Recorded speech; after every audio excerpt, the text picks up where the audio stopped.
Boom is a drum plugin that comes with Pro Tools, and other software has plugins like this. And this is modeled after a beatbox from the 1980s. Now, in the 1980s, the drum machines were made by Roland and Emu, which made the emulator, and Lin and Oberheim and Yamaha. And the most popular ones were the Lin drum and the ones that Roland made. And this is more styled after the Roland. So if I were to go here and let's say, right, this is a Roland TR-808, right? This was an incredibly, like Marvin, I think this is the Marvin Gaye Sexual Healing drum machine, I believe, 808 by Roland. And you can see that there are knobby things up here, and there are knob things here, and then there are these keys right here, which correspond to this, and then it's got a play button and a few other controls. So it's not exactly the same thing, but you can see that it's based off of it. And it comes with a library of sounds, right? So you can call in any one of these kits from the drum kit area here. And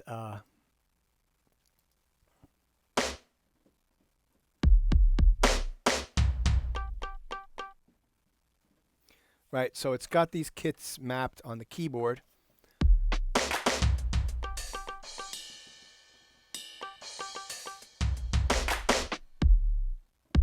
And then you could switch kit. Right, so you could tell it's mostly for dance music and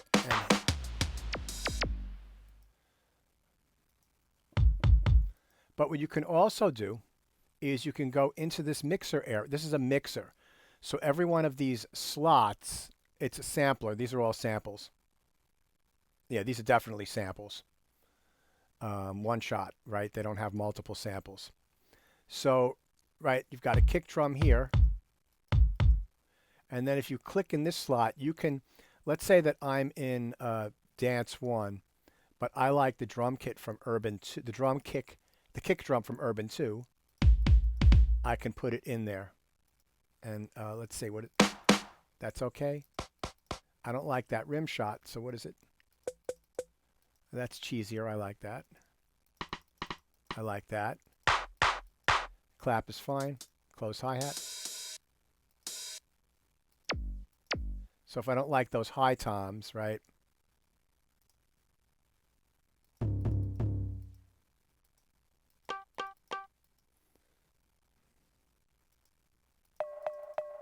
Right, these don't sound like real tom-toms. They're taken from these actual drum kits, right? The 808, the 909, those are Roland drum kits. So you could reassign all these sounds yourself.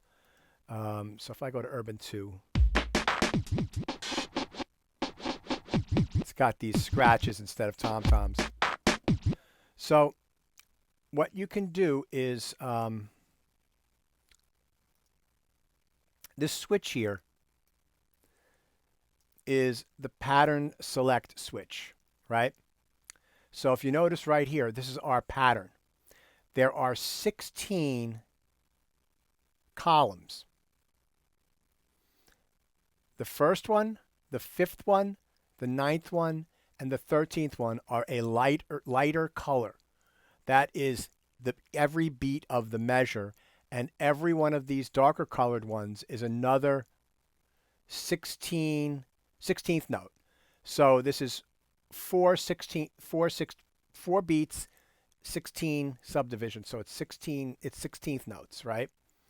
So each one of these lines here, rows, are the different instruments.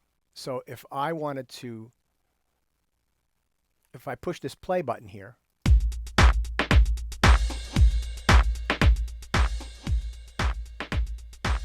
right, you could see that the kick 2, 3, 4, kick drum This is the crash cymbal right there. Hi-hat. Snare drum on 2 and 4. Clap on 2 and 4 also. Right, so you could sort of follow along with that. Now, what I've done on this particular project here is I've played these lower octaves. That's where the individual instruments are. And then once you get up to middle C on your keyboard controller, right, that's one of these patterns, and you can have 16 patterns in a song. So notice now I'm playing the C sharp, and we've gone to this particular note here. And if you look at these are laid out like a piano keyboard, which I just noticed yesterday for the first time. So so it's a white key, 2 black keys, 2 white and 3 white keys, then 3 black keys with the white keys, right? So it's sort of set up in groups of 2 and 3, just like a regular piano. So these are each one of these is a different pitch in this chromatic scale. So if I play every note, including the black notes, you see I cycle through the different pattern presets. Now, if you go up here, they've got all of these different presets that they made. So let's do one. What tempo am I at? I'm at 114. So let's try to find something at my tempo. So let's do Close the Door at 115.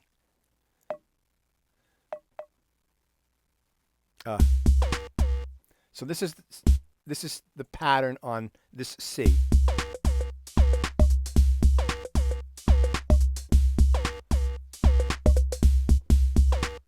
So they change, right? You can see that they changed them. So now go back to factory default, right? So this is the original one. Now what you can do is you can clear this with this button here. All right. And it's blank.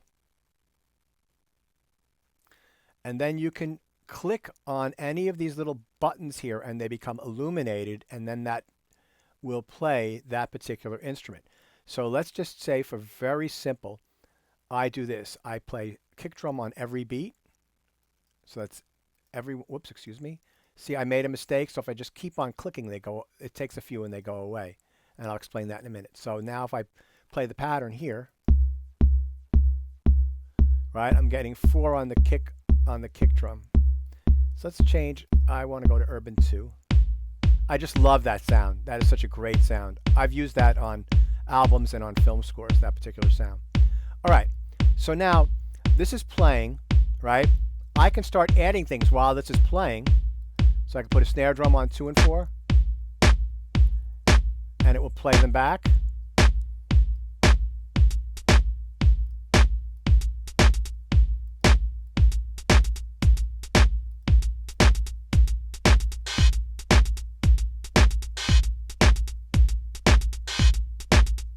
Right? Okay. So this is my basic beat. Now, each one of these things has 3 dynamic levels, right? So I'm going to clear this, and I'm going to just put in a closed hi-hat pattern that's all 16th notes. Just by clicking on all of those. Let me play this.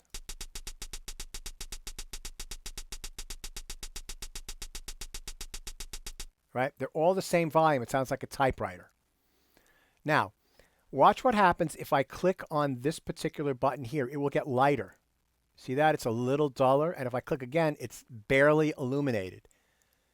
And then if I click again, there's nothing there. So I can do, oops, excuse me. I can click that once. And if I want to have accents on my offbeats, right? And then maybe something like this. And now if I play this, right, you see that it's accented. Now, if you take this dynamics knob here, turn it up, it exaggerates the dynamics.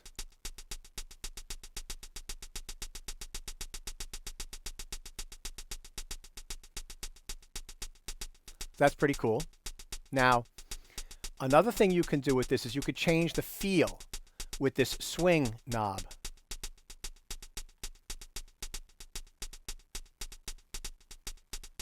Right, that's too much. Right, it's got a little bit of, instead of it going, it's going, right? It's their accents, so it disguises a little bit, but it changes.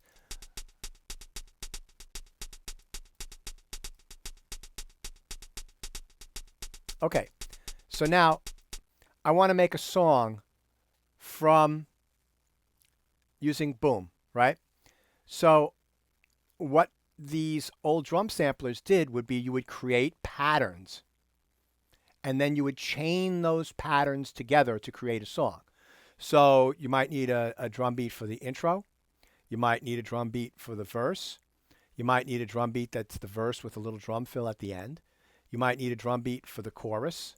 And then you might need a drum beat for the second verse, which is a little bit busier.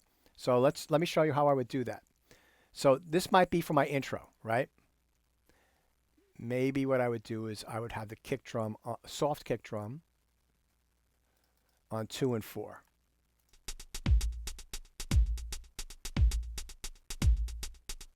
Right, so that could be my intro. So if I copy this with this button here, and you're on pattern select right here, all right? When I copy this, these are all going to blink except for this one here, because this is the pattern that we're writing to, all right? So we've composed to this pattern here. I'm going to copy this, and see these are all blinking. If I'm going to click on the very next one because I want to have them sequential. This will paste that, and they stopped blinking. And now these two are the same. So what I can do is now I clicked C sharp. This is active here. I can start arranging this. So let's make a little kick drum pattern. So I'll play this.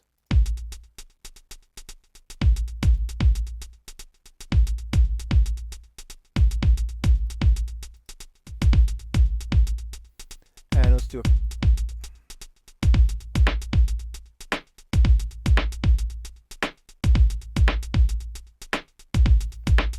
Great, so that's my verse, right? So now if I play it on the keyboard, I'll play C, and then I'll play C sharp.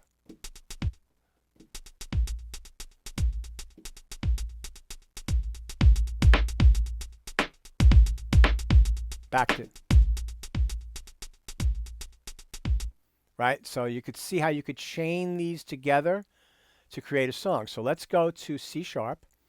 And let's copy this one and make one that has a little drum fill at the end that we can use to transition to another section. So I'm going to copy this, and I'm going to paste this on the third slot, which corresponds to D on my MIDI controller. And notice right here it says that we're in pattern 3 on D3, and this is illuminated here.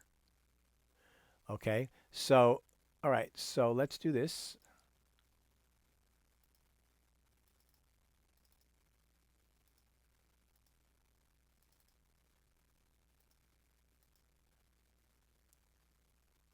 And let's see what that sounds like.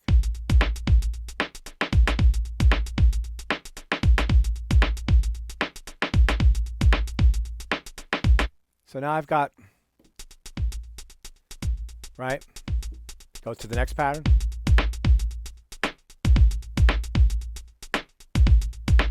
We're going to have our drum fill. Back to that verse, right? So you see how I can make a drum groove very, very simply. So let's go. We're going to copy this one, and we're going to make our chorus now, all right? We don't want one with the fill. We want one that's just a plain groove. So we're going to copy this, and we already pasted one onto the third slot. We're going to paste this one onto the fourth slot right here. All right, and now we're going to edit this one so that it's a little bigger. So instead of a rim shot,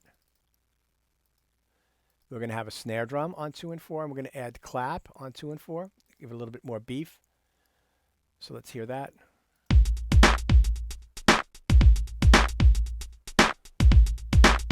And then maybe we'll have, let's see what that sounds like.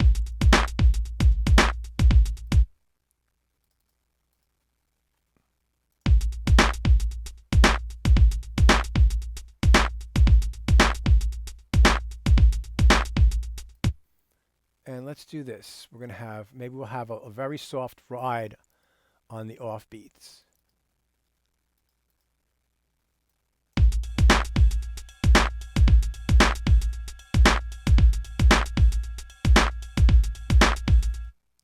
And then I would copy this, and I would paste this onto 5.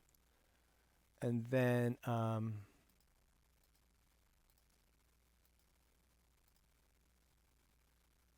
a little drum fill at the end of that.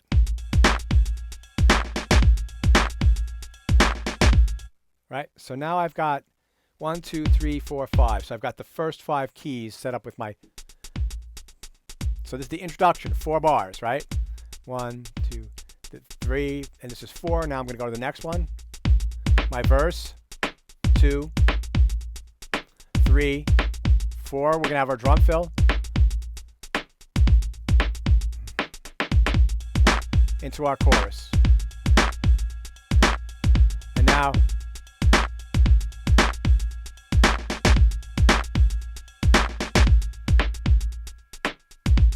right, so you can create really cool stuff, and like, let's do this. Let me move this away from our track that we're working on, and let's go here to 81. Now you can play this stuff in, but if you can't play keyboards, right, let me show you an additional strategy.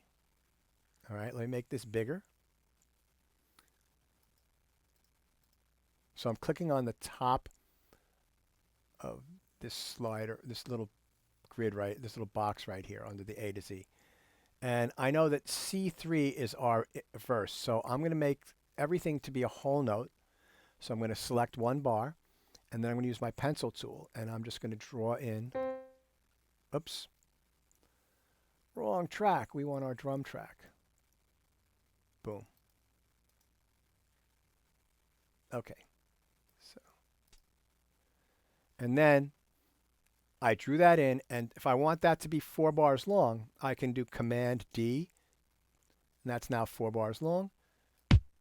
And then 1, 2, and then I want my drum fill here, right? And then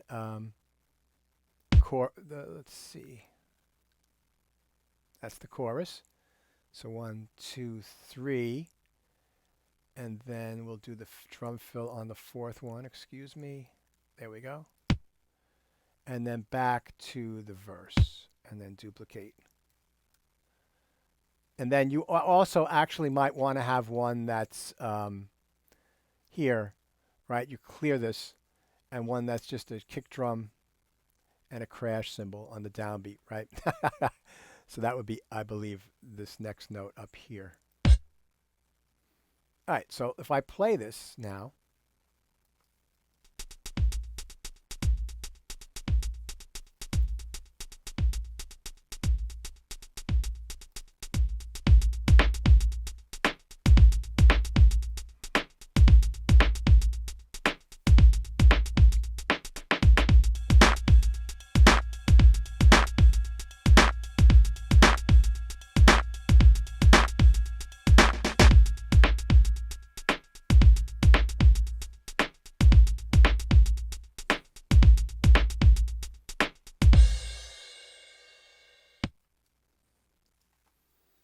right? So that's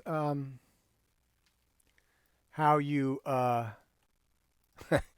that's a basic tutorial on Boom. Let me show you one other thing about Boom.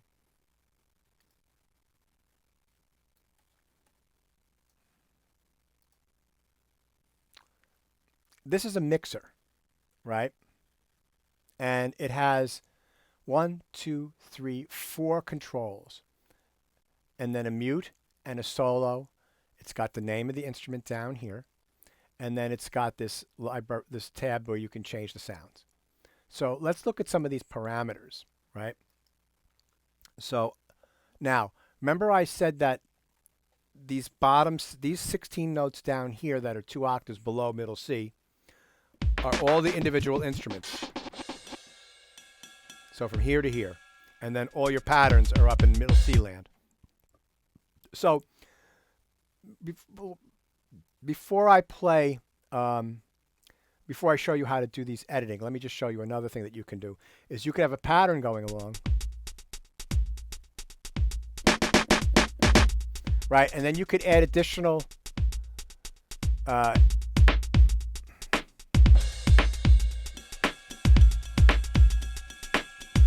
you can play those in using this MIDI merge function that we went over, and have both these loops and additional programming on top of it, so it doesn't sound so repetitive, right? So you can add your variations live if you want. That's just another way of working with this. So now Zoom is in mono, so you're not going to be able to hear the pan, but basically if I want to have my hi-hats panned, I could click on this slider up here and drag them a little to the right, both the open. So right now on my headphones, they're coming mostly out of the right speaker, right? And then you can change the volume. So if I play this pattern here,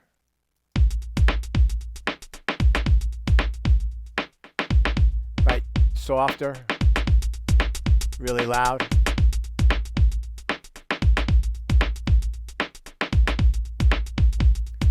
Now, so that's panning and level or volume.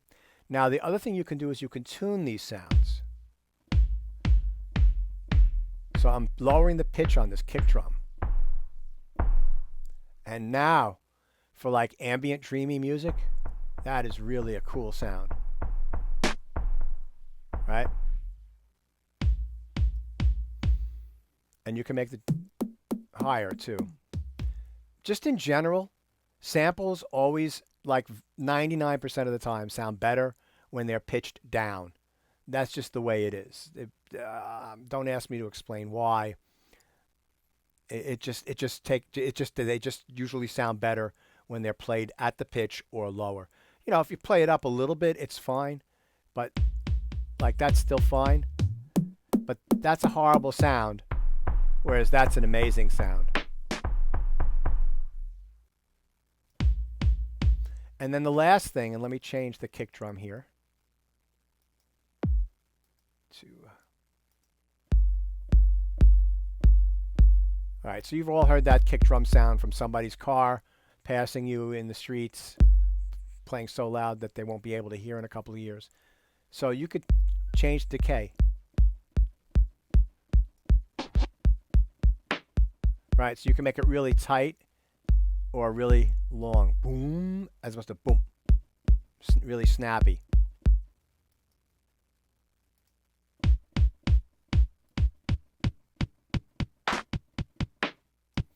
I mean, you could do some really funny things with this. So let me play it. Let me just play this pattern.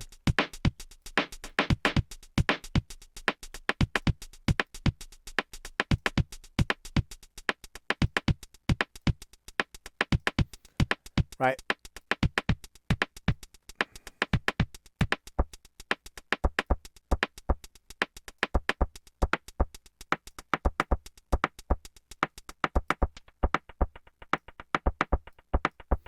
Right, so you see how like now we're getting somewhere, right? That's really cool sounding to me.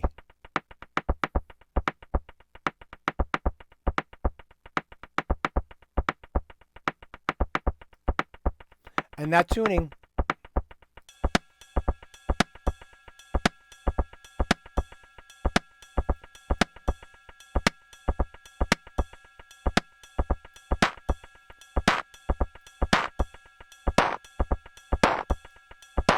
I'm playing around with the clap, this volume of the clap.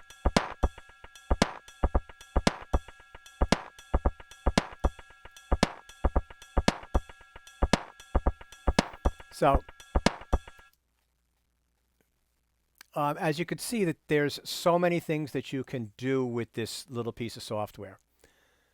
And if you want to use it on your project, be my guest. You can either chain together patterns or you could play the sounds in individually. And you could play around with all of these little things to get something that sounds good. And every time you open Pro Tools, it will recall it. No odd time signatures. There's the ways to get to odd time signatures, Al, but it's beyond what I would teach in this class. This is fundamentals. Okay. So if you wanted to get 7, you would make one of these things that's 3 beats long, and then make one that's 5 beats long, 4 beats long, or something like that. And so in other words, you wouldn't have anything on beat 4, and then you would just make sure that your note here was 3 beats long, and the next one was 4 beats long. But that becomes complicated. Just keep it simple. All right. Any questions on that? Boom.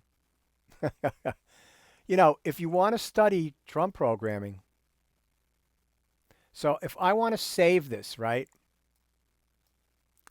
This preset I just made. Let me show you how to do that. I haven't showed that either. Right here in every Pro Tools plugin, there's a line here. It says track, preset, and then there's a circle here with a downward facing triangle.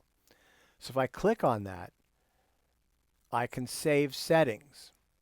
So what you want to do is save settings as, and then it takes you to this folder. And I've made a new folder here called PC Presets. So that's as simple as making a folder like this and titling it and then creating it. So I'm going to open this folder, and I'm going to call this RSF Funk. And I'll save that.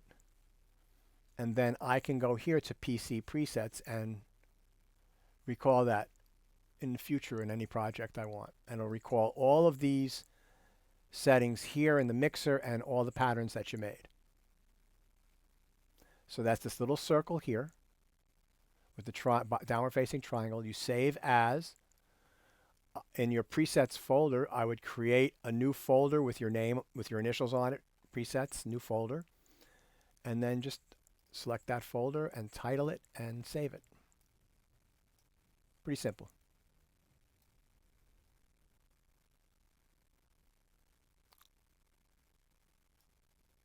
Now, there are limitations to Boom, right?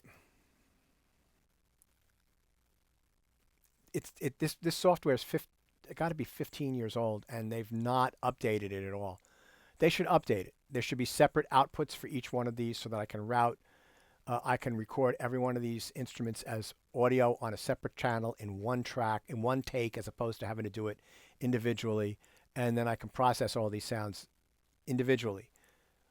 Every one of those, pretty much all the successful drum machines from the 80s had individual outs. They had a master output and then individual outputs for each instrument.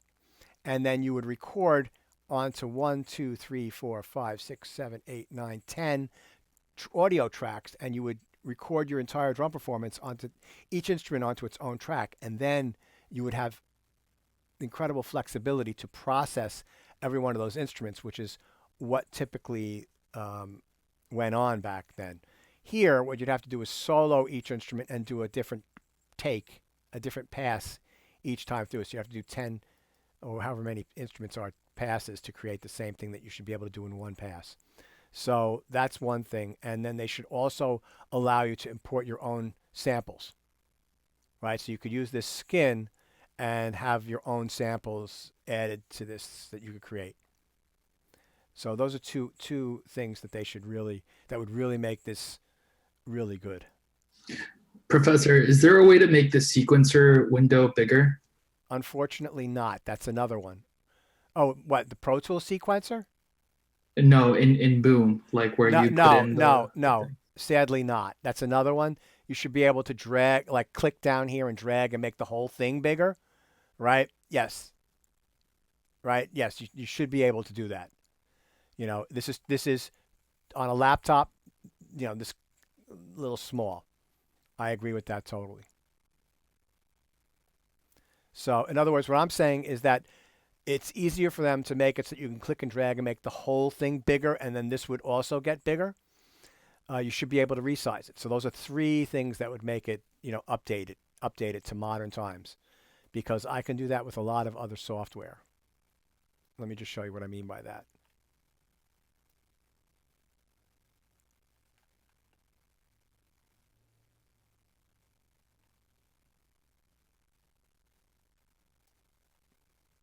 So if I load in Contact, for example, right, I can click here. Whoops, give it a second. See, I can make that so much bigger, and I can resize it, and I can make it much smaller. So as big as, as my screen will allow. So, I mean, and then when I make this bigger, notice how this area gets bigger as well, which makes that easier to see. So I agree with that. You should be able to make that bigger, but you can't. All right. So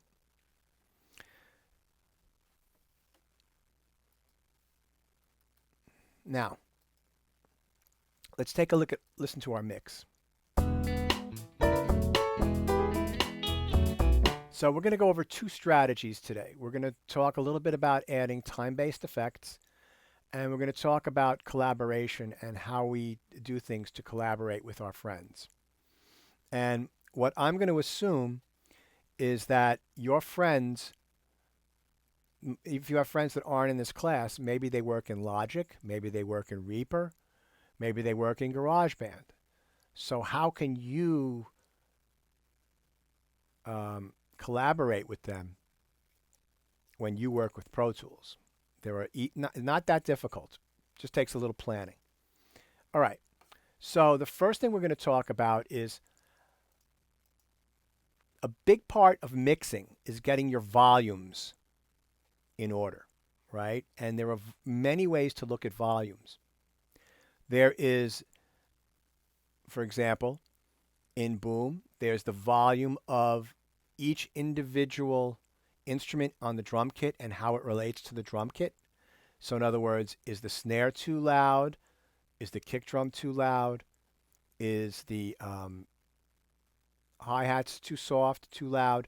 So that's the individual balance inside of an instrument. That's the same thing if you're playing the piano, right? If you're playing the piano and you're playing a chord like this, well, that's not telling me anything, right? What would tell me something is if you played it like this, right? My melody note was louder than the rest of the chord, right? So,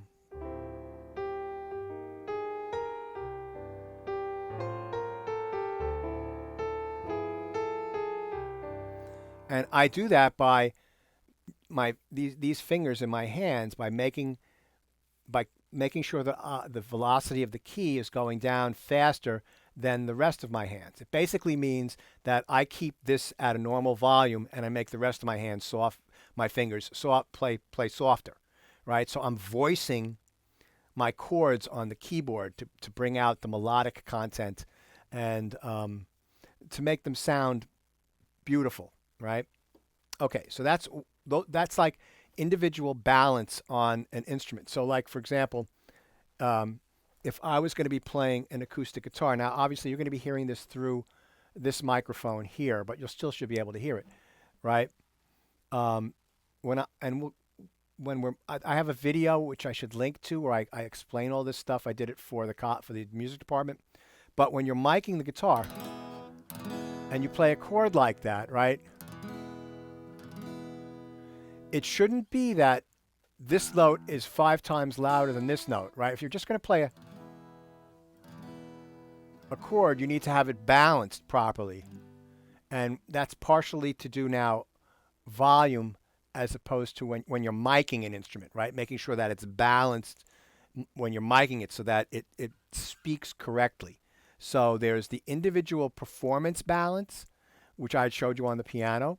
There's the mix balance internally inside of an instrument, which I showed you with Boom. And then I have a link for a video where I show about miking an instrument properly and moving the microphone around. Let me just find that for you really quickly.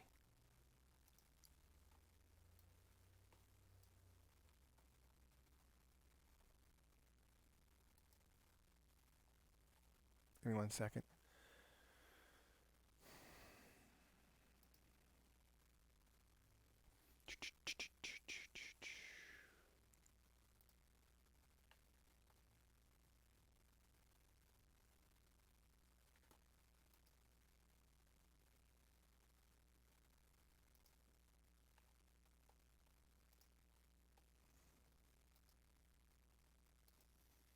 Okay, so this is a very important video that you should just take the time to watch this.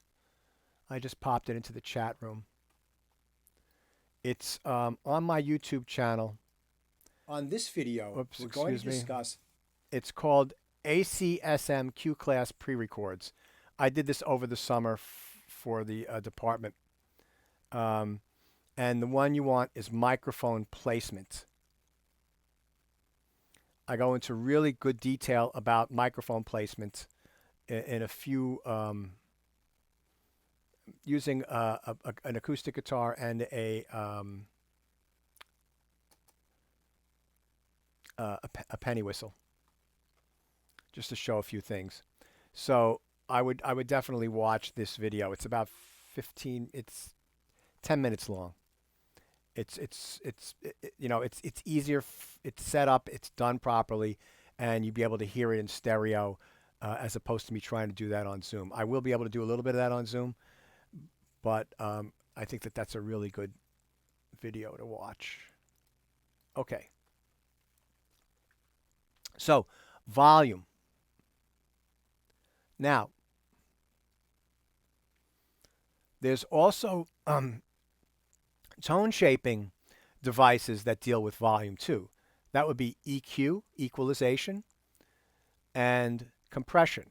So we're not really going to go into those, and those aren't really required for this semester. I go into them more next semester. But basically, EQ is adjusting the volume of different frequencies on the frequency spectrum. So if something is too thin, you might turn up the volume of the bass frequencies.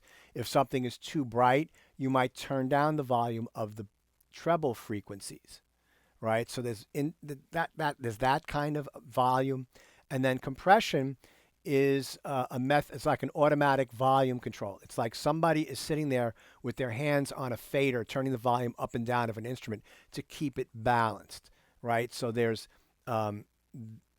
that kind of volume control. So there's many different ways of thinking about volume, but getting volumes together is the most important thing in a mix, for a balanced mix. So with that in mind, I want to give you two things. Let me make this a little bit bigger. For MIDI tracks, we are going to use MIDI volume to adjust the level. Not this volume. Don't touch this volume here for MIDI tracks. All right. I have a reason for that. Work with your MIDI volume here. For audio tracks, like these electric guitars, this is where you can play around with your volume on the output. All right. So I've done some balancing here, right? So for example, boom is at 96, which is the default volume. My upright bass, I turn down, it's at 92. My piano, I turn down, it's at 70. My electric piano is at 81. And the organ is at 78. I have this electric guitar here. I've got it at minus 2.6 dB right here. So this is MIDI volume, and this is audio volume. So this is in a level between either 0. Is it 0 on here? Yes. 0 and 127, right? Those are the levels here. And then audio is decibels. It's from 0 dB is the loudest it should be, even though it goes up to 12 dB. I want people to learn how to keep your your audio volume at 0 at the highest. And then I brought this down a little bit. And so this is down minus 9.8 dB, and this is down minus 5.9. Now, so that's audio, that's the volume of the individual instruments in terms of how they fit in with each other. There's also volume in panning, which means where is it on the left versus the right. So if something sounds like it's coming out of your left ear with headphones or speakers, it means that there's more volume of that sound in that speaker or headphone and less volume in the other headphone or speaker. In MIDI, we do our panning in MIDI pan. And the reason for that is it's better to do it internally in the software here. It keeps the sound better than doing it in the audio outputs. There's a lot of reasons for that. Let's say you've got, right, this drum kit here.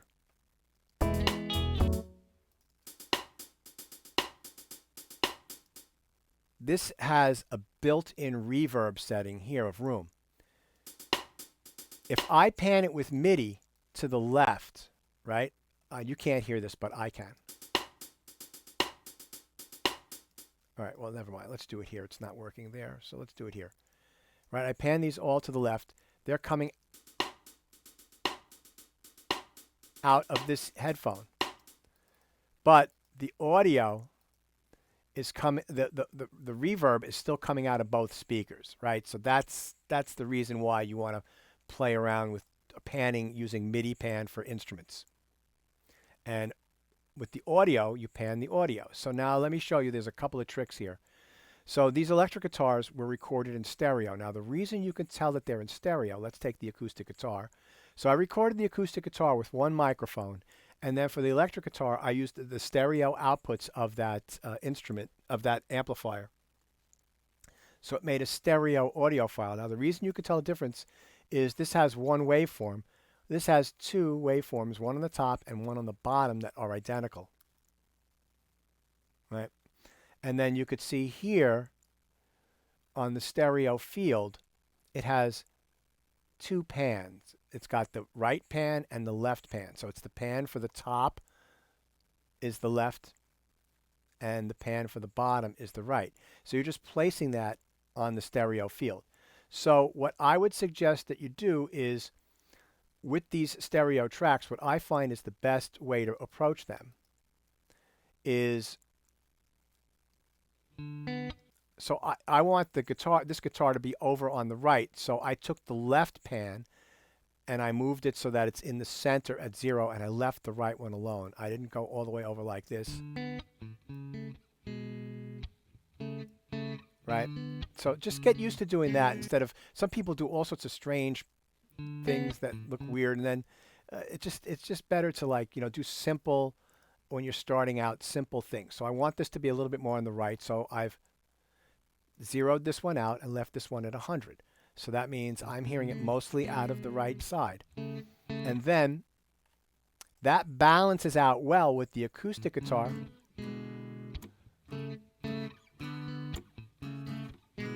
which is coming out of the left speaker, right? So you've got this nice, right? So there's more volume from the acoustic guitar out of the left and more volume for the electric guitar out of the right. So again, volume is incredibly important concept for mixing.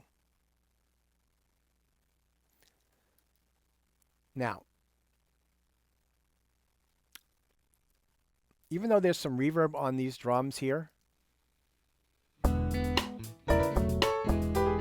going to turn those off.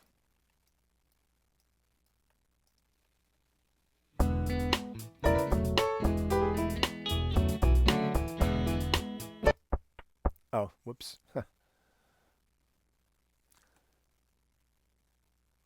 Let's, I got to fix all these. So look, to get these all back to the default position, I'm holding the Option key and I'm clicking every one of these knobs. And you see how it's just putting it back to default, right? Because I want my stuff to be, okay.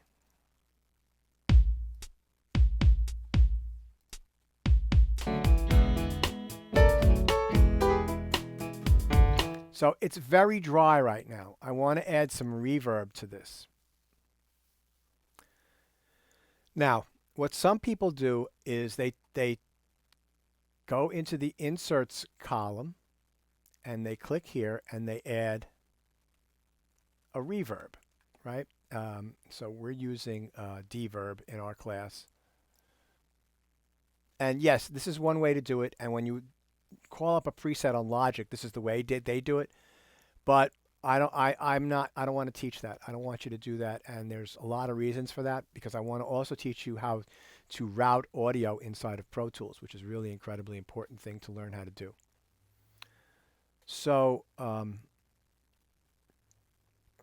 there's other reasons why you don't want to have a different reverb on every instrument, because you want to have a unified space that that the sound is, that this track is playing in, right? And if you've got a different reverb on every instrument, it's like recording something in 20 different rooms. How do you blend that together? So that's one reason why I don't typically do this. Now, we have on this track so far, we have instrument tracks and we have audio tracks. An instrument track is a combination of two types of tracks. It's a combination of a MIDI track, and that's what all these dots are on these tracks. That's MIDI information. That MIDI information is routed to the plugin that you have in the inserts, and it tells that plugin what sounds to make, when to make them, and the audio output of that plugin comes out of the main audio output as audio out of the main output that you have it assigned to. In this case, it's output 1 and 2. Now, I said that it's a combination of two tracks, an instrument track. So it's got MIDI information and it can pass audio through it. It has MIDI information and it's a track that can also pass audio through it. So it has two things going to it. So just remember that. There's two things going through it, going for it. An audio track just plays audio back. It has to have an audio file in the timeline, audio clips in the timeline in order to make sound. So for example, if I soloed this track here, acoustic guitar, there's nothing in this. If I play this, there's no sound because there's no audio in there. You can't put MIDI in here because it won't play it, because it doesn't transmit MIDI. It has to have audio in the track represented by these clips here and these audio files, and that plays that back. All right? So these three tracks are audio tracks and they play back audio. Now, a MIDI track can have audio. It takes MIDI, sends it into the plugin, and the plugin passes audio through the output of the instrument track. There's another track but you can't put an audio file in here. It won't play it back. It only has audio that passes through it. There's an insert that you don't want, Al? It's very simple. Let's say I put this in here. And I don't want this. You just click here. No insert.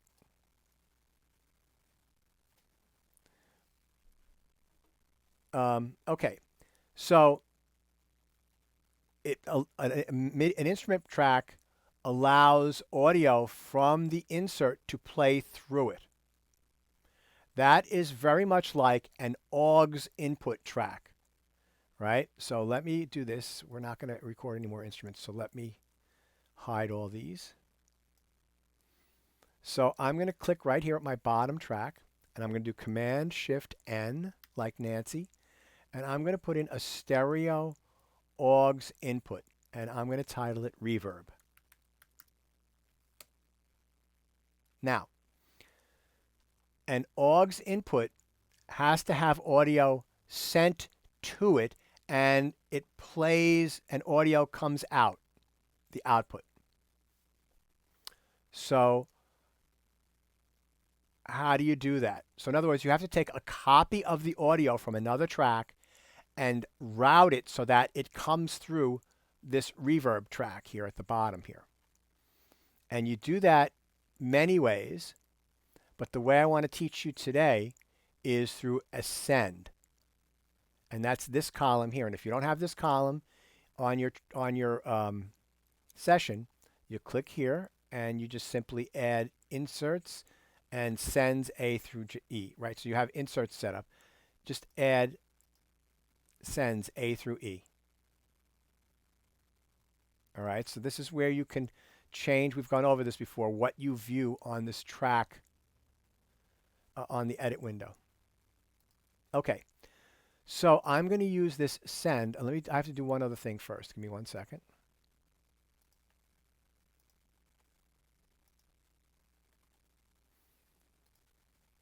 I'm going to go to this piano. Let's see. Let's take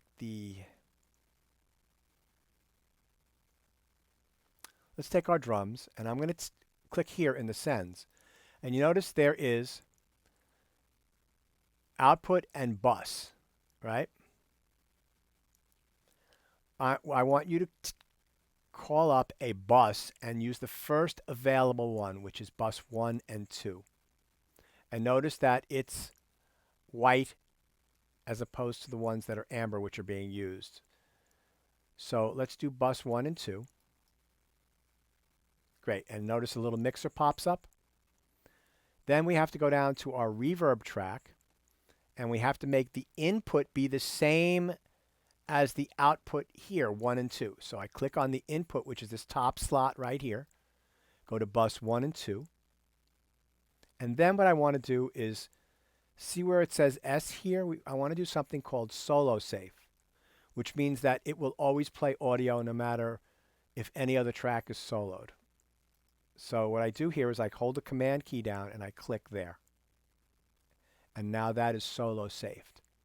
So in other words, if I've got reverb going through an instrument coming here and I solo this, if this is not solo saved, you won't hear the reverb.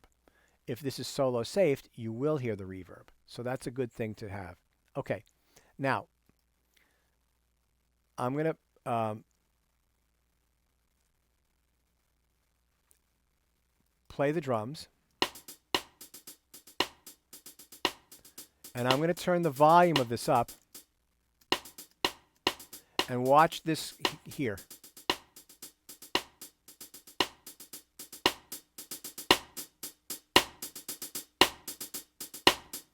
This is the audio. A copy of this audio is being routed through here, right? It's like you're taking a guitar cable, right? And you're plugging it in to the bus. And what comes through this guitar cable is a copy of the audio from this track that you are defining how much of that audio with this fader. And then the other end of this cable is being plugged in to the input of this track. So that's how that's being routed. Okay? It's like a virtual patch cable that can run from the send of the drum track to the bus. Now, you didn't hear any reverb. The reason you didn't hear any reverb, and I'm going to turn this back down, is because we don't have a reverb plugin in the insert. So I'm going to click here, and what I want everyone to use, I've got 5 million plugins, right? Yeah. We're going to use Reverb, which is the default Pro Tools plugin. Now, the first thing I want you to do when you remember is that Reverb comes with the gain at -4, which is really stupid. You're going to, whatever you do, you're going to turn that all the way up so that it's at 0 dB. Now, let's take a look at this for a second here before we start sending audio. This is the GUI of Reverb, and again, you should be able to resize this. I agree totally.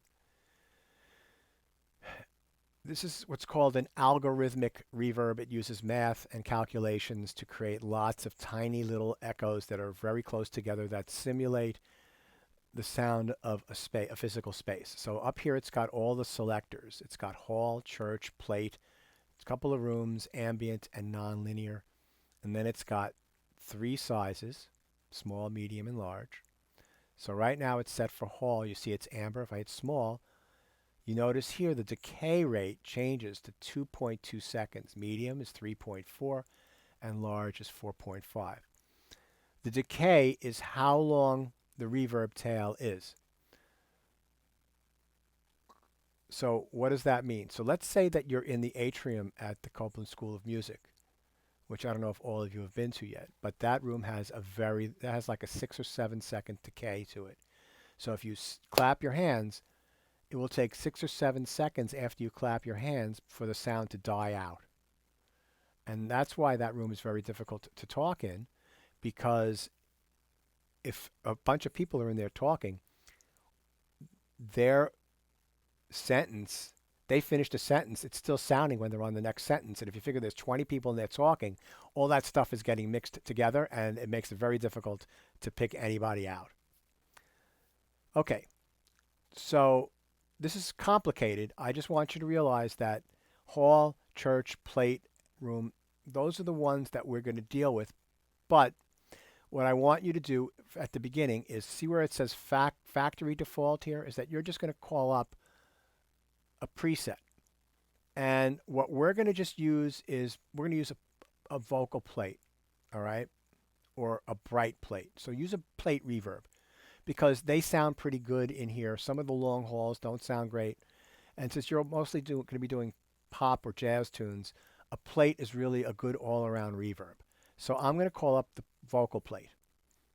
All right. Let me see something here. Really? Yeah.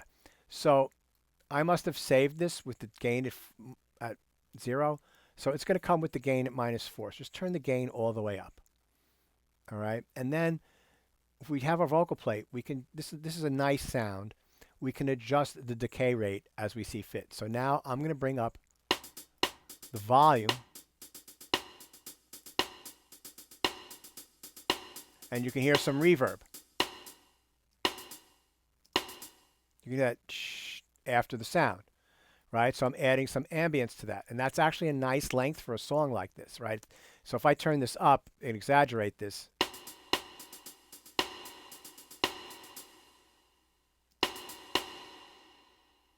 right, that's too long for a song like this.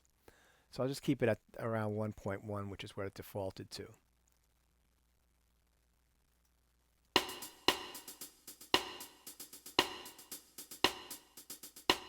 So this is what I want you to do with reverb for this assignment, since this will be your first time doing this. You play the sound. You get your hand. You make sure that your fingers on the your mouse is on the fader. You start playing. You start at 0. You start the playback. All right, let's go here. Start the playback. Close your eyes, and start bringing that fader up.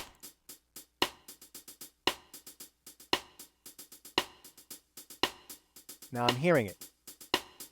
That's a good volume to me. Alternatively, you could start with it at 0, which is not all the way up. Play back. Click. Just listen. Bring the volume down.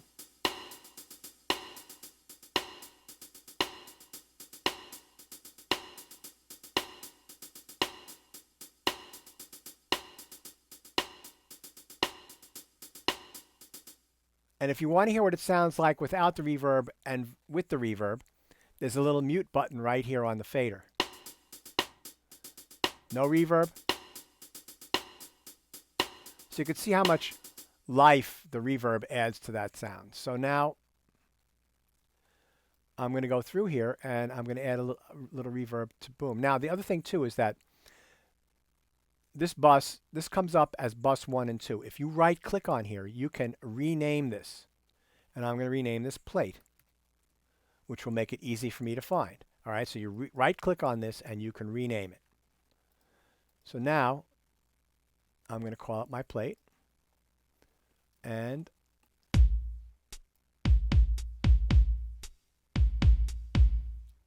now with low pitched instruments, not a lot of reverb.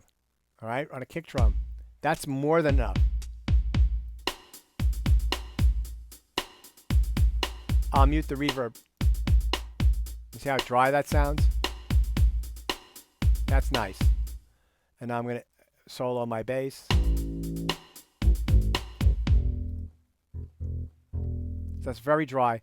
Again, With the bass, it's a low-pitched instrument, not a lot of reverb, just so that you can hear it, just a touch, right? Like that sounds like they're in the next area code.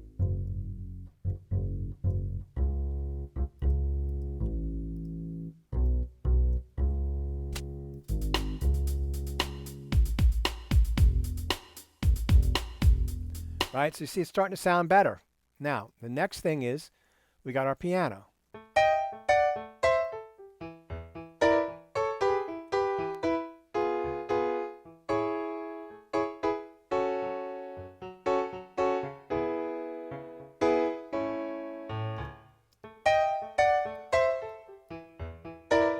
I can add a little bit more to the piano.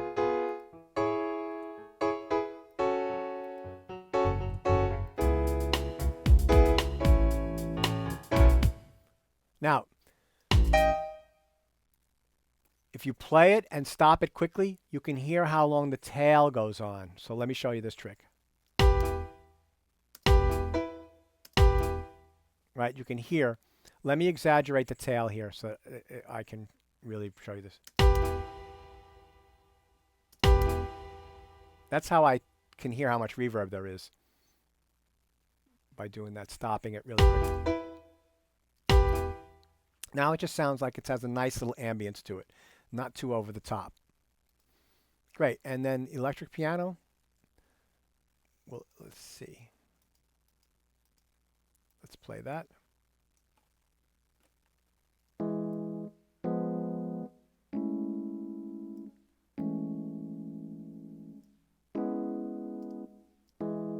I'm adding a little more of that to this one. And then the organ. This one I'm going to do, the organ sounds great with this kind of organ with a lot of reverb. So I'm going to have that up at 0.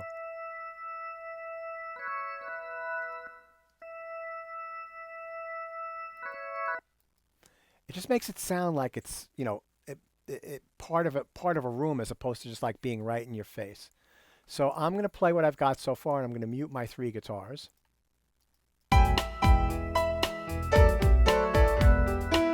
Now watch what happens. I'll play it, and I'm going to mute the reverb, and you can hear how much life it loses.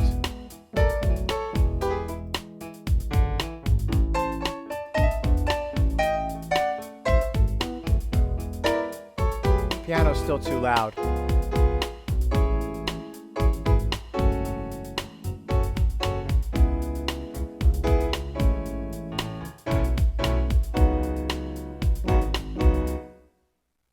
Right? That's just a little bit of reverb, not over the top, tasty, simple. Okay, let's look at our guitars, and also yes. Sorry, can I just ask a question about the routing? Yes.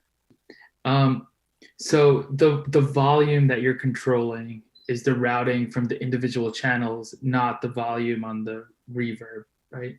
Right. So each one. Right. So every time I click on this, you could see right here the name of the instrument, electric piano. Gotcha. If I click here, it says. If I click here, it says niacin, which is my B3 organ, which is the vitamin B3. Piano, right? If I click on here, right here it says drums. So you could see that every one of these. So look, if I click here, this is solo safe. Right? You could see that there's different amounts on each one of,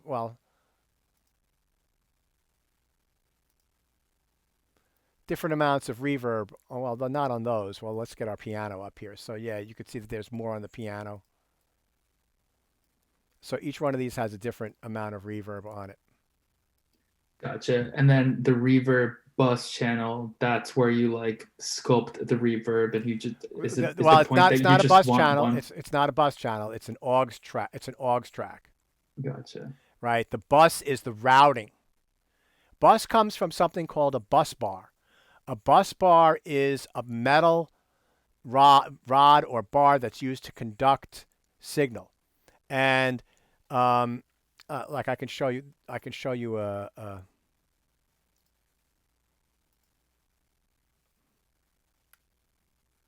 oops, hold on.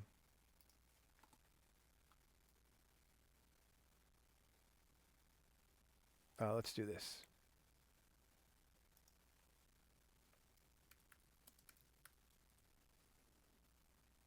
Right, you see this? This is a bus bar. These are all bus bars. And right, electrical power distribution, metallic stripper bar typically housed. And a bus bar is also found like in a patch bay, right? And that's how you can route audio all around. So that's why they call it a bus. It has nothing to do with like a city bus or a transportation bus. Although it does route things and move things around like a bus does. So let's now work on our guitars. Wait, what's the difference between a bus channel and an aux channel? No, a And bus is not a channel. A bus is routing. It's a method of routing. It's like having virtual patch cables, and an aux track is a track that can route audio through it, and you feed its input typically from a bus. So for something, just like for something like Reverb, you could theoretically put it on the same track as the instrument, but then you'd have less freedom when sculpting it, as opposed to if you put it on an aux track. No, what ends up happening is that typically, historically, right, in the old days, which is and there's a reason why you keep up with some of these older traditions, because they sound good. You would go to a studio and you would be recording in a studio, and if you wanted to add reverb to something after the fact, they would either have a separate room that was soundproofed with a speaker and a couple of microphones in it, and they would route audio into that room and capture it with the microphones, and that would come back in through the mixing console, and every instrument would go through that in varying amounts, and that would create the reverb, right? That's called a chamber. Or they would have what's called a plate. So a plate reverb is actually a metal sheet that's suspended in air, and it has a transducer, which is a microphone on one end, which sends signal into it that you route through a bus, and then it has a transducer on the not a transducer, which is like a speaker, which sends audio into the metal sheet, which excites it and vibrates it. And there's another transducer on the other side that's a microphone that picks up that vibrations, and it sounds like artificial reverb. And that comes back via a bus into your mixing console. So they don't have 35 plates, and they don't have 35 chambers, one for every track. That's typically why. And then when it became digital reverbs, you didn't have 25 lexicons in a studio. You might have had one or two, and you'd route your stuff through those. And what that does is it gives you a unified space for all of your instruments to live in. What typically happens if you put people mix with reverbs inserted. There's nothing wrong with that per se, but what ends up happening when people are starting out is they put a different reverb on every instrument, and the mix ends up sounding like a mess. So here you've got one reverb, everything's going through that reverb, and it ends up sounding like it's part of the mix, as opposed to fighting with a different kind of reverb. I typically use 4 or 5 different reverbs in a mix this way, but I've sculpted them all so they all work together as one unit. I'm teaching you the basics of this, so I would like you to just use one reverb track with all these different sends. Get that together before you learn how to walk before you before you get on SpaceX and head out to Pluto or something. All right. So I've added some reverb to the guitars.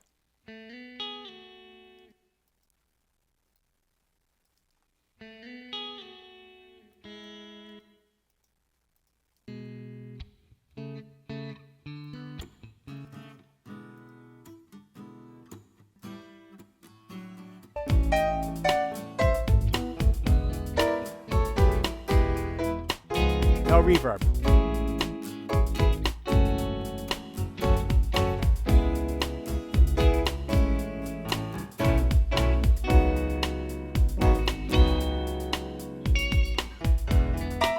Okay, So that's drum programming with Boom and basics on Reverb, sends, and aux tracks. Now I have 2 more topics to do in the next 20 minutes. Let's switch gears for 1 second, all right?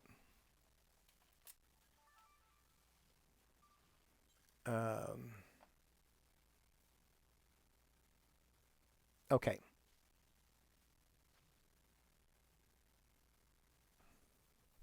Tricky, right? Now, we went over this a little bit last week. You guys can still hear me, right? Yep. Great.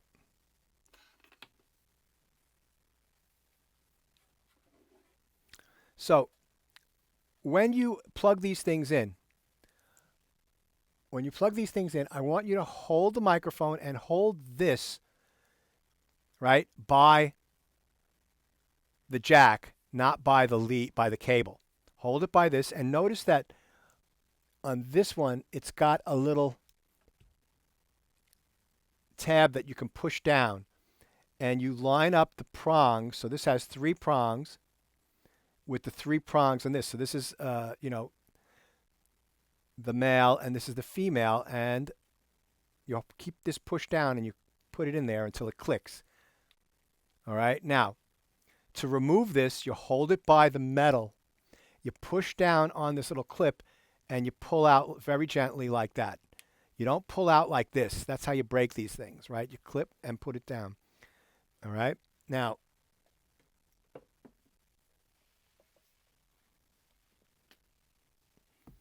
the same thing with plugging it into the audio interface. You make sure that these 3 clips in here, right, are faced, the middle one is facing down typically, and that's how that slides in here. And you hold this, and you hold it right here on the jack, and you slide it in. This one does not have a clip. It just pulls out, but make sure you're holding it by the clip when you pull it out, not by the cable. You know, I have some cables that are 15 years old, and they still work perfectly good. These headphones you see me wearing on my head, I bought these in the 1990s, and they still work because I take care of my stuff. I don't want to be spending money twice on things. All right. So that's just one thing I didn't show you last week in terms of how to physically plug things in. I know it sounds, like you should know it, but I just want to make sure that everybody knows the proper way to plug things in. Yeah. Okay, great.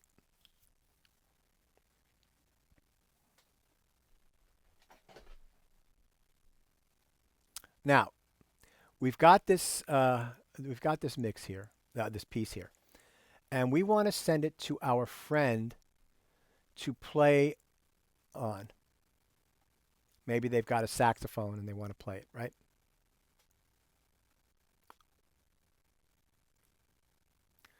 What you need to do is you need to bounce this to disk, and you can do this in several ways. You can bounce the whole mix to disk and send it to them, or you can bounce it out in what's called STEMs, S-T-E-M-S.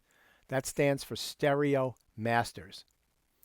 What you need to do is make sure that you go into slip mode and select everything from the end, right, all the way to the very, very beginning.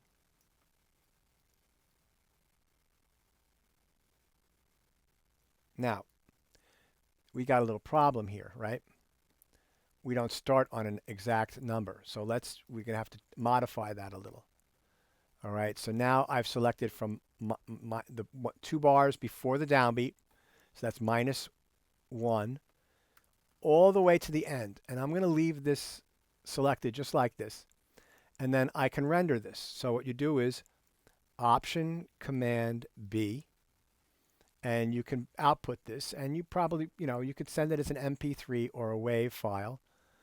And then, so I'm going to call this RSF bounce, right? Whatever. You just title it in a way that you remember what it is with your initials. And then make sure it's offline. I think I've gone over this before with you guys. And it's rendered. Now, that's the entire track, right? I made a mistake. Now, does anybody know what mistake I made? I'm sending this to somebody else to put inside of whatever sequencer that they have to import the audio. What information do they need to know in order to make sure everything lines up correctly? They need to know the tempo. So what I typically do is I put the tempo in, and the tempo here is 114 beats per minute. So 114 BPM. Right in the name. Now they know. Okay, great. So that's one way to do this. And I'm going to do multiple exports here, and I'm going to show you how we would use them. Another way is to do stem mixes. So I'm just going to leave this selected because that's the duration that I want every audio file to be. So I'm going to do rhythm section. So I'm going to solo the 2 drums and the bass. So this is the only tracks that are going to be rendered now. So I'm going to do Option Command B, and I'm going to call this RSF, and I'm going to call this rhythm section, RHYSECT. All right, great.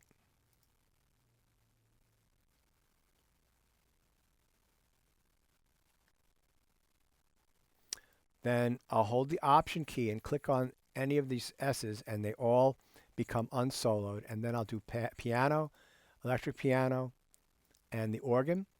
And I'm going to bounce that to disk, and that will be keys.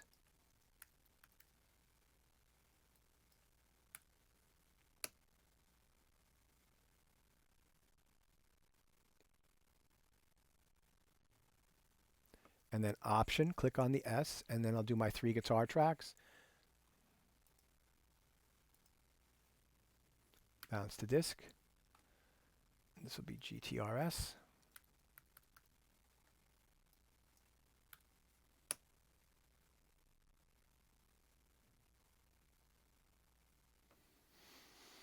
And then unsolo these, hit the return key, and then I'm going to save what I've done so far, and I'm going to close this without quitting Pro Tools. Command-Shift-W closes the session. All right, so if we look in here, we've got bounced files. This one I made a mistake I'm going to get rid of because it doesn't have tempo in it. So what I'm going to do is I'm going to make a new folder, and I'm going to call this RSF stems 114 BPM and my initials, right? Okay. I'm going to select all these, and I'll hold down the Option key and just drag them right into there. So I'll copy them into there. And then nothing happened. There we go. And then I would take this folder here. I would compress this here. And this is what I would send to my friend. So I would upload it to Dropbox. Maybe I'll make a folder in our Dropbox where you can upload your stems to send to people if you decide to collaborate with anybody. So I'm going to pretend like I sent this to another person. So I sent it to myself. I've downloaded, I've got my stems here, right? I'm going to unzip these so I can get them. And then I'm going to go to Pro Tools, and I'm going to do New One. And this is going to be RSF, whatever instrument. So I don't know, new instrument, whatever I'd be playing. Whatever. And you're, whatever. And I'm going to import this. I'm going to open this. The first thing I'm going to do is I'm going to change my tempo to 114 beats a minute, because that's what tempo I've been told this piece is. And now I'm going to go to the File menu and go to Import and choose Import Audio. The keyboard shortcut for that is Command-Shift-I. And then I'm going to go to my stems, and I'm going to select these 3 stems by clicking on the top one, holding the Shift key down, and then clicking on the bottom one. And what I want to do is copy or convert, whatever this one says, not add. I want to make sure that these are all inside of the package that Pro Tools needs to see no matter where it is. All right, the assets need to be inside the session folder. So I'm going to copy that in there, select done, and then it's going to, and then I want to select the session start new track. And then basically if I play this back, we're going to hear the mix I just heard with the reverb and everything.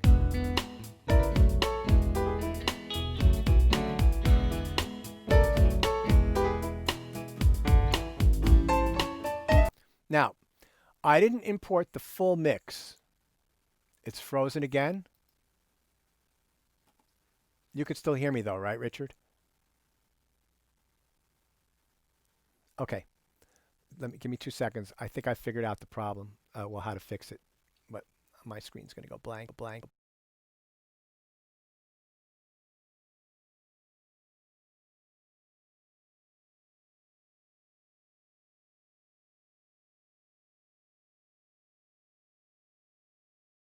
A sudden.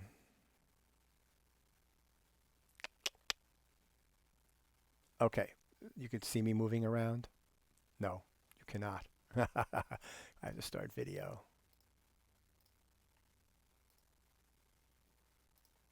Okay, you can, my hands are waving. Technology, don't you love it?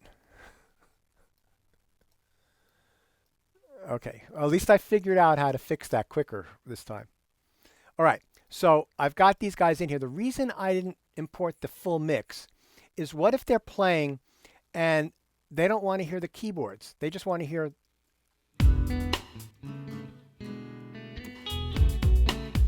They just want to hear the bass and the drums to play their part to. What if it's a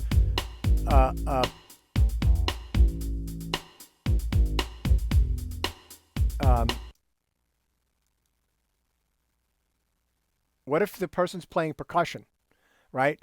This is better for them than hearing this whole mix. Right, because they can really focus in on grooving with the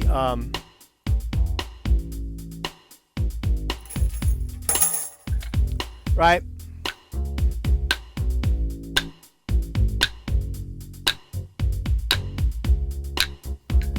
Okay, so you know, they can focus in on just hearing that, and then they can see how it fits with the rest of the mix afterwards if they want, you know.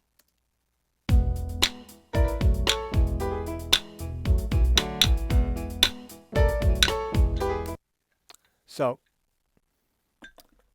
that's how you send something to somebody.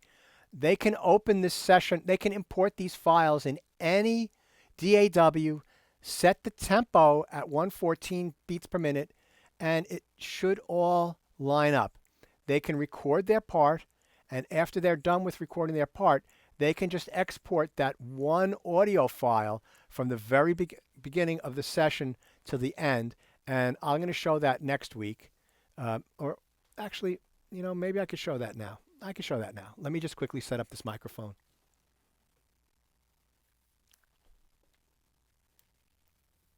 And I'll do that with the percussion instruments.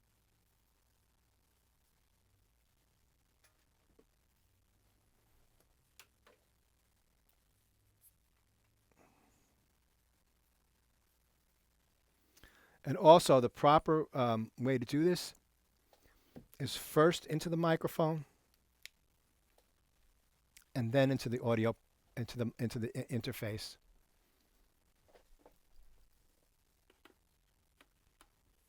And then once that's in, you could turn on the phantom power for the condenser mic, and then you can bring up the level a little bit here, and then that's in input 1. So Command Shift N, 1 new audio, and I'll call that claves.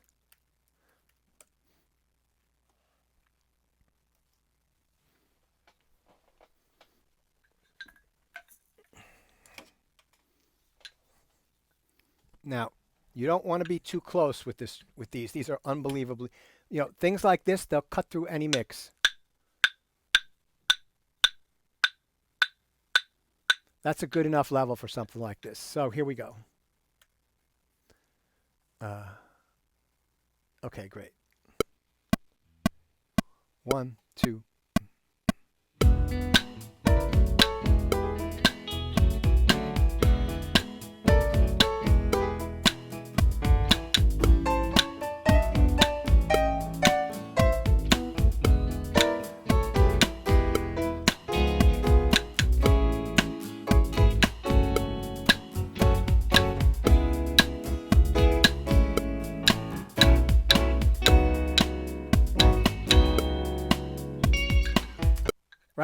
Okay, so I finished my track. I only want him to play on the first verse or her.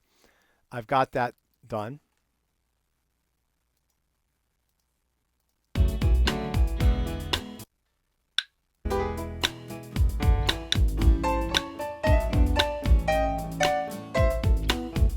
Great.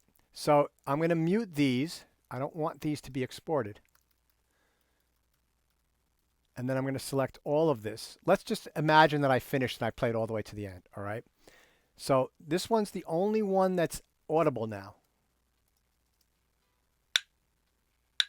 And I want to make sure I select it all from the very beginning of the session. And then export this, and this will be claves.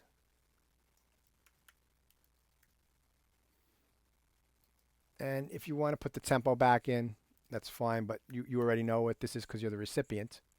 And I'm going to bounce that.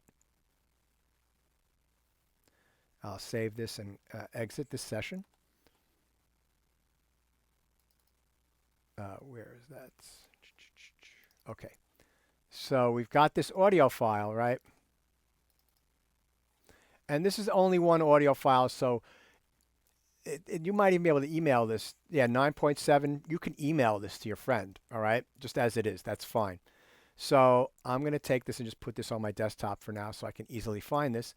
I'm going to go back to my other session, and I'm going to open that. And then I'm going to select my last drum track because I want this to land right here. And so it's where with the percussion. So I'm going to import audio. And I'll navigate to my desktop. And here's my claves. And I'm going to copy. Make sure you copy or convert. Copy or convert. Copy or convert. Copy or convert. Ooh, ooh. Anyway, sorry, I'm being a jerk. So I'm going to have it at session start, but what I need to do is make sure it starts at it starts at the beginning of this because that was our reference.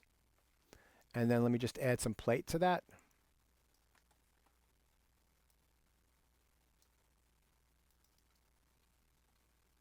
One, two.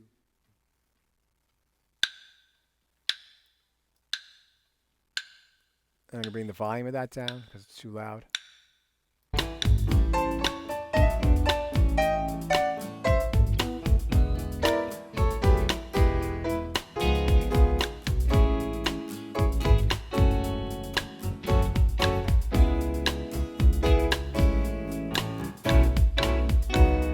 And that's basically how you, that's how you collaborate online. You pass files back and forth like that. As long as everybody's playing by the same rules, it shouldn't be any issues at all.